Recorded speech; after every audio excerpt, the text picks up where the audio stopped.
Welcome to CRJ 112. This week we're taking a look at chapter which explores enterprise crime, which includes white-collar crime, cybercrime, and organized crime.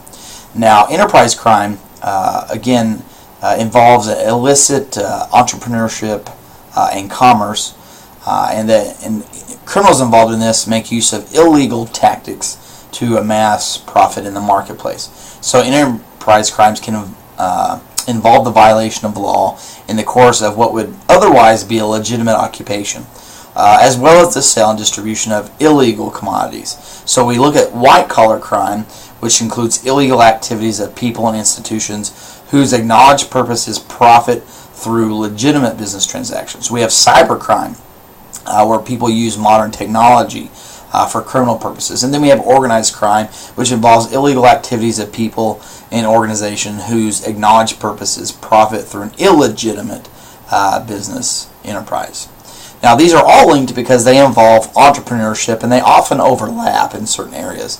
There are certain losses to society from enterprise crime that probably far outweigh losses from any other type of crime. Now, when we look at white-collar crime, this term was first coined by Edwin Sutherland, really to describe the criminal activities of the rich and powerful. He defined it as a crime that's committed by a person of respectability and high social status in the course of their occupation. Now, contemporarily, today, we would define it as any business-related act that uses deceit, deception, or dishonesty to carry out some sort of criminal enterprise. And it can include tax evasion, employee theft, soliciting bribes, accepting kickbacks, and even include embezzlement. Now, estimating the extent of white-collar crime is very difficult because victims are often reluctant to report the crime to police. Most of the times they believe nothing can be done, and that getting further involved is pointless. Now, one of the things to think about is all the theories that we've talked about thus far, can they really predict white-collar crime? Can they be applied to that? Some of these types of crimes are motivated by greed, whereas others offend as a consequence of personal problems.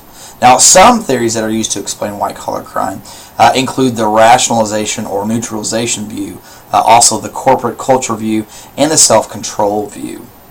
Now, when we start taking a look at cybercrime, this is really a unique category of offenses that involves a theft or destruction of information, resources, or funds utilizing computers, computer networks, the internet, and it really presents a challenge for the criminal justice system because it's rapidly evolving. It evolves just as quickly as the technology used to commit it evolves. Now, it is difficult to detect through traditional law enforcement channels and really to control it. So agents of the criminal justice system have to develop a certain set of skills that match those of the offenders using it. Now, some of the more common forms of cybercrime are briefly set out in Concept Summary 12.1 on page 334, so make sure you check that out.